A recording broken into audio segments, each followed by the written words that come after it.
Hello, model railroad fans. It's going to be a pretty long video.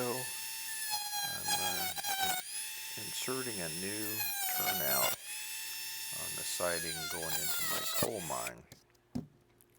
I decided it needed extra space, and I just put out a video on switching this new track that I'm putting in. So you saw me use my Dremel to cut out the track for the new turnout. Now I'm cutting out the couple of ties there on the end.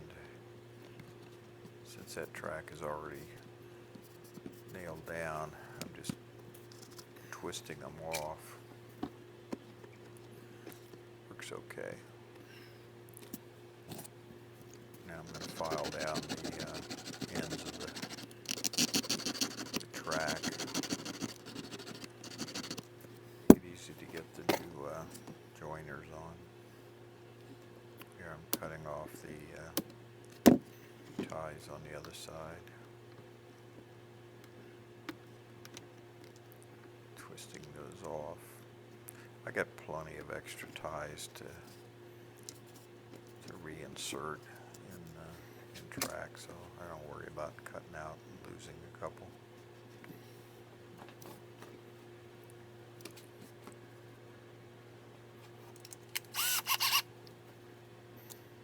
Here I'm drilling a hole for the feeder wires. I like to put feeder wires before and after my turnouts. They're electrofrog turnouts, so you got to power them on this side of the turnout, the butt side.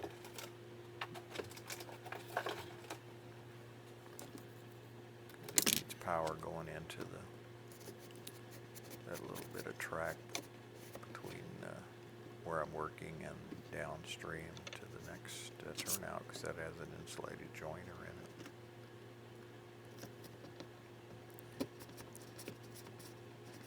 After this is all set up on top, then I get underneath the layout and use 3M suitcase clamps. Attach those feeders to the main bus line. Just sanding off the rail, the bottom of the rails again to get an easy fit.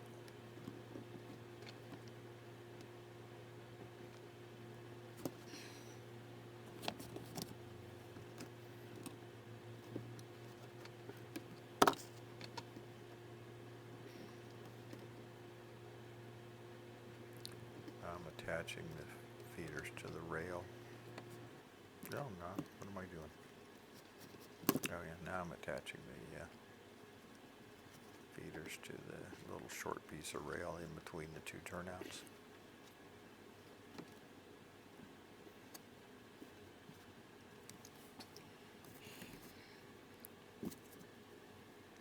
Okay, now let's put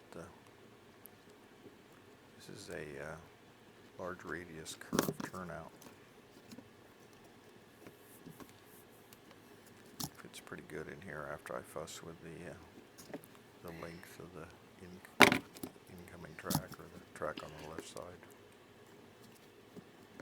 Rather than use my Dremel, I'm just using these track cutters.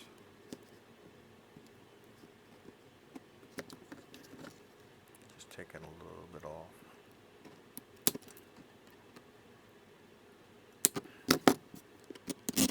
Filing the underneath. There's always a burr under there, which makes it really hard to get your rail joiners onto the rail.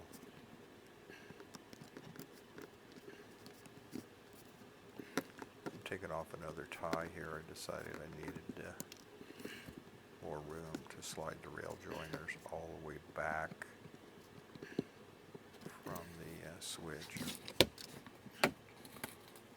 That way I can slide them onto the switch.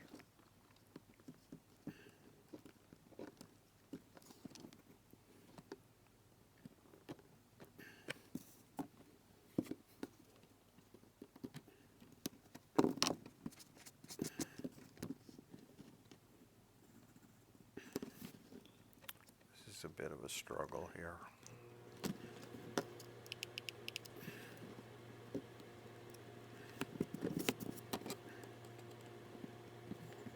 Really pressing hard here, and I'm really hoping I don't slip and drive that screwdriver into my finger.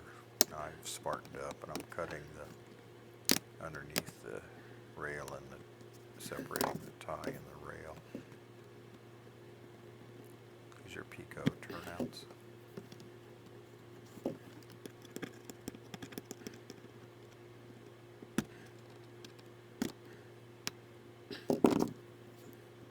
I'm going to cut this side now.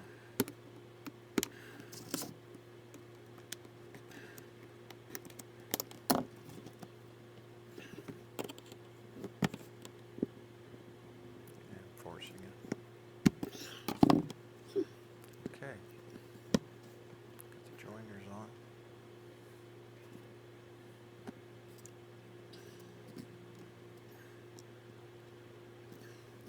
Track nail in there to hold it. Pull the rails together, tighten them up.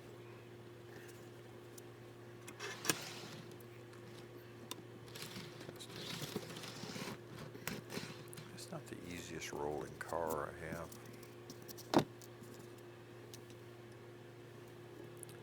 Somebody put coal in there and glued it all in, and I'm going to have to use a Dremel to grind that stuff out of there. That way I can use my own coal loads, the ones I have the foam and a magnet in, to the magical coal unloading.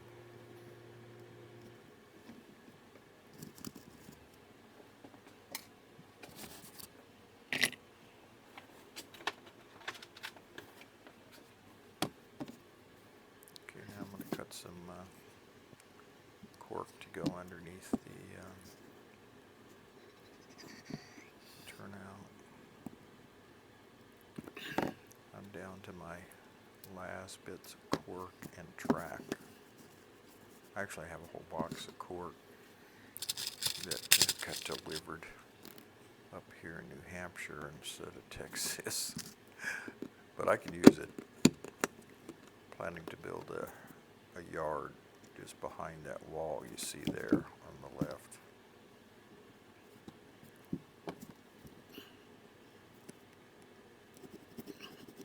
Now I'm cutting off the side of this cork so the other piece fits in there better.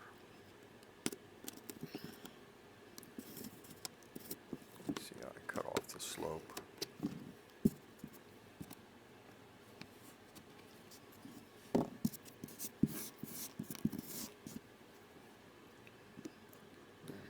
Another piece of cork to go on the next to that place I cut out.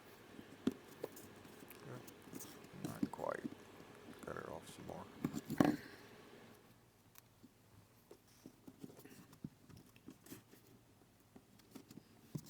Okay, here you see me using my 1-inch brads, and I really like doing this because it gives me a lot of flexibility. If I don't get that cork just the way I want it, which you'll see in the future, I just pull the brads out, realign it, put them down again. Now when I get around to ballasting, it'll lock it all down. I don't have to worry about that. Then I can use water to get the ballast off and just pull that cork up, and it won't be ruined like happens when you glue it down, or if you can get it off without tearing it up, it's still a difficult job.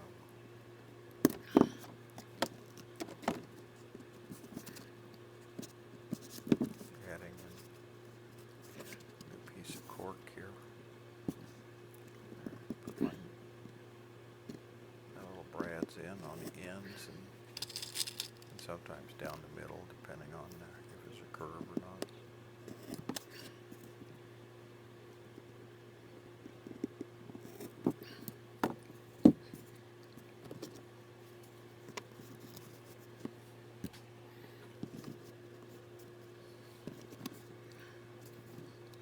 I joined it up on the far end. I'm cutting off this end.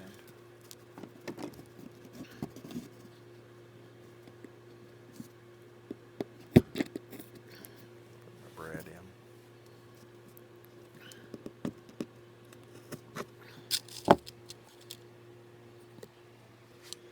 Change the camera. I'm using my old iPhone 5 to do this video on a real short little tripod type stand. Video was 26 minutes long. I'm actually running this at high speed on what you're seeing. It took forever to get this thing off that Apple 5 onto the cloud where I can then work with it here on my iPad where I'm creating this video using iMovie.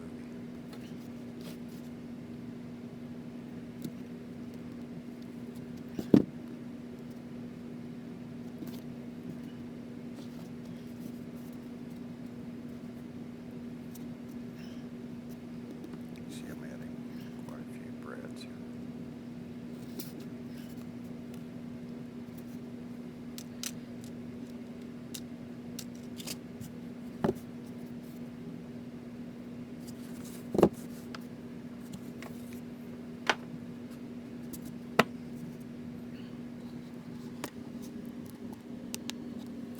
Switch camera here. Putting on rail joiners.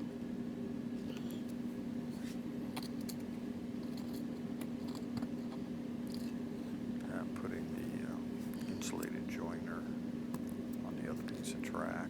And I'm using my X-Acto knife to spread it out to make it easier to slide onto the turnout.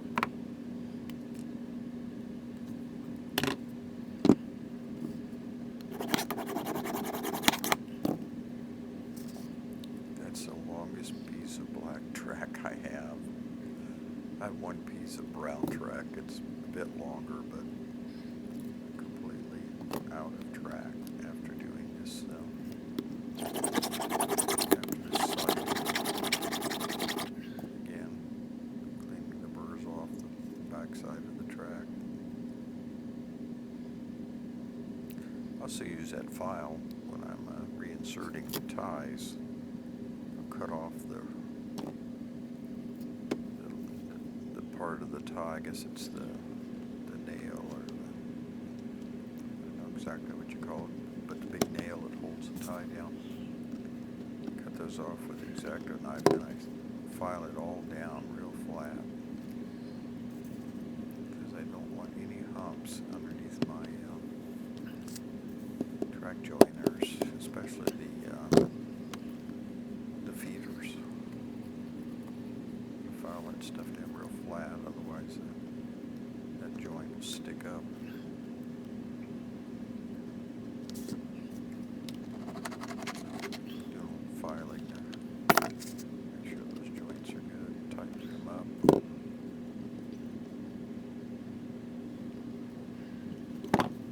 Here I'm putting another hole in this piece of track for my track nail.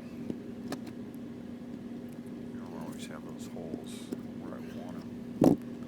It's really important to get that angle right coming off that switch.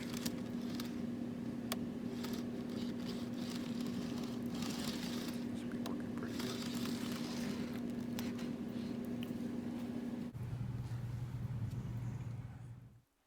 There you can see the short pieces of track that I'm stringing together. That's all I have. Thanks for watching.